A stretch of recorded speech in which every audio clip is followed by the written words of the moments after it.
Martin Malvy, dans le cadre des élections régionales, de la campagne, vous étiez dans les Hautes-Pyrénées, une visite supplémentaire, et quel en a été le programme? Ce matin, je suis passé à Lourdes, j'ai retrouvé Bernard Planot à Lourdes. Je voulais voir, 6 ans après, ce qu'avait donné le plan spécifique hôtellerie lourdaise que nous avions mis en place.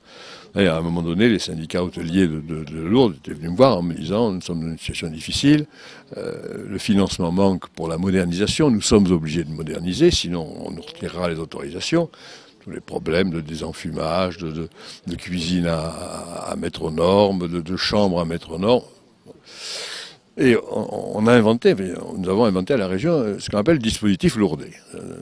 Alors, je ne détaille pas, mais d'une aide à l'hôtellerie selon ces catégories, mais à partir des hôtels qui n'ont pas d'étoiles, toute la gamme. Et ce matin, on faisait le bilan. Moi, je l'avais le bilan, mais on discutait avec les présidents, M. Abadi et notre syndicat. On a traité 150 dossiers. Et on est à peu près 8 millions d'euros d'intervention. Et ils nous disaient eux-mêmes, moi qui parle, ils nous disaient eux-mêmes à quel point ça avait permis de moderniser l'hôtellerie lourdaise, les résultats obtenus par cette politique régionale.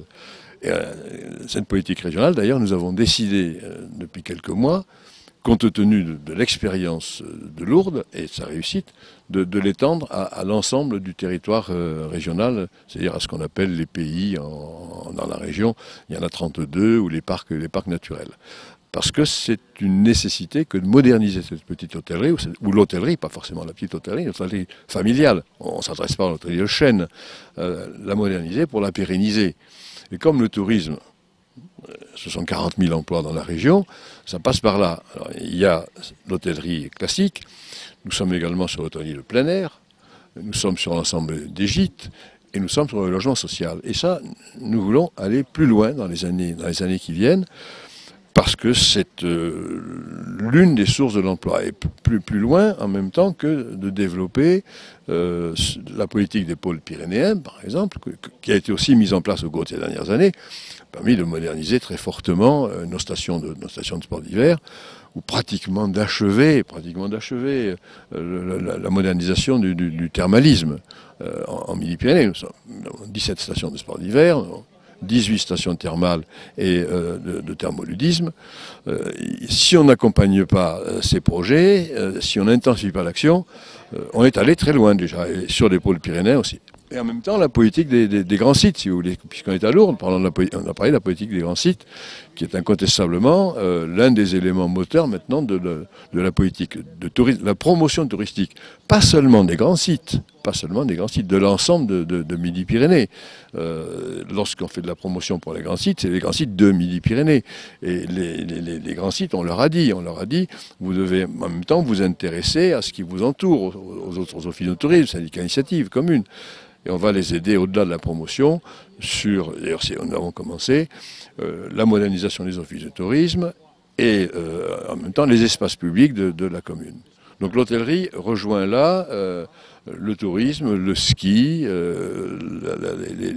les sports d'hiver. Bon. Donc je suis content ce matin d'avoir vu ce que j'ai vu et surtout d'avoir entendu. Vous savez ce qu'on a entendu, c'est-à-dire la satisfaction des professionnels, qui savent bien que pour l'emploi, il faut passer par là. Vous êtes venu ensuite à Tarbes, sur le site de l'ENI, du campus universitaire. Qu'est-ce que vous avez appris? Plus grand-chose, parce que pour ceux qui en y enseignent, je suis maintenant un peu dépassé, comme la plupart d'ailleurs, et bien tant mieux, parce qu'on est là quand même sur des formations qui sont des formations d'un très haut niveau. Une belle école, le site universitaire Tarbais, le pôle Tarbais est un beau pôle universitaire. J'ai pour règle de dire il y a 90% des étudiants sur Toulouse, 10% sur le reste de la région. Mais nous devons consacrer proportionnellement davantage aux sites délocalisés, décentralisés, que aux sites de la métropole. pas dire qu'il ne faut pas consacrer des moyens à la métropole, mais si on dit on ne consacrera que 10% des moyens aussi délocalisés, on ne va pas les développer. Et moi, je veux les développer.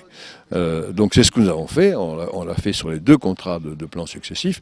Et ici, on voit bien que la région est très présente sur le site, sur les équipements, le gymnase, mais sur l'ensemble des matériels d'enseignement, la région est pratiquement présente sur tous, en même temps que sur l'animation et sur les projets de l'ENIT. Il faut aller là, hein. Nous en avons besoin, notre société bouge, elle évolue, les métiers de demain ne ressembleront pas forcément aux métiers d'hier. Et c'est aussi la raison pour laquelle, en matière de recherche, on va beaucoup plus loin qu'on était allé dans les années 80-90. On a fait un effort considérable. Déjà, sur la période 98-2004, on avait fortement majoré le budget de la recherche et de l'enseignement supérieur. Là, on l'a pratiquement doublé.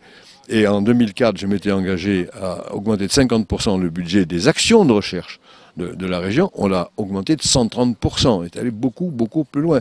Et aujourd'hui, on est, et c'est la région qui est à l'origine, sur les matériaux composites, les nouveaux matériaux. On est sur les utilisations et les technologies de l'espace. On est sur les éco-industries. On est sur agriculture agroalimentaire, la recherche d'amélioration dans ce rapport entre l'agriculture et l'agroalimentaire. Bref, on est sur des perspectives d'avenir. Je pense que c'est le rôle de la région, elle le fait. Bernard Planot, pour votre campagne, ça se passe bien ? Ça se passe très bien. Après le bilan excellent exposé par Martin Malvy, je crois qu'aujourd'hui nous envisageons des projets structurants pour nous projeter vraiment dans l'innovation, nous projeter dans les problèmes et les potentialités à résoudre pour effectivement que l'emploi et le développement économique soient pleinement dans notre région. Votre expérience de chef d'entreprise est très utile. Je pense que ce sera très utile à Martin et à son équipe d'avoir une vision sur l'aéronautique, le spatial, mais aussi sur la recherche. Je pense que ce sera très utile. Oui. Merci, messieurs. Je suis très content d'avoir Bernard Planot sur notre liste. La liste, c'est 107 candidats. Il y a toutes les professions, enfin pas toutes les professions, mais un large éventail de professions sur la liste très renouvelée que j'ai voulu constituer. Et on a besoin de chefs d'entreprise. Bernard Planot est l'un de ceux-là. Et quand je vois la manière dont il a développé Lannemezan depuis qu'il est maire, Knof en est un exemple. Et c'est un exemple d'ailleurs d'un partenariat entre un maire, une ville et la région. Puisque c'est avec l'agence Midi-Pyrénées Expansion qu'on a amené Knof et que Knof a été accueilli. J'entends notre concurrente de droite traiter par le ridicule les agences de développement et d'innovation.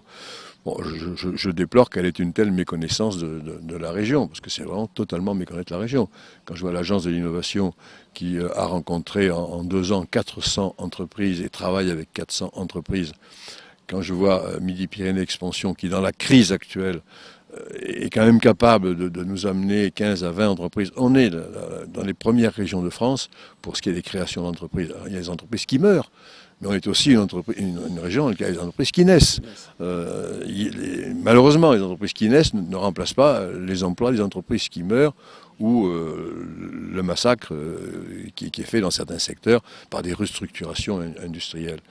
Mais il ne faut pas montrer Midi-Pyrénées sous l'angle d'une région qui serait une région triste et sans avenir. C'est une région qui a de l'avenir et c'est une région qui possède aujourd'hui des atouts formidables. Il faut valoriser ces atouts. C'est ce à quoi nous nous employons et nous nous emploierons. Merci, messieurs.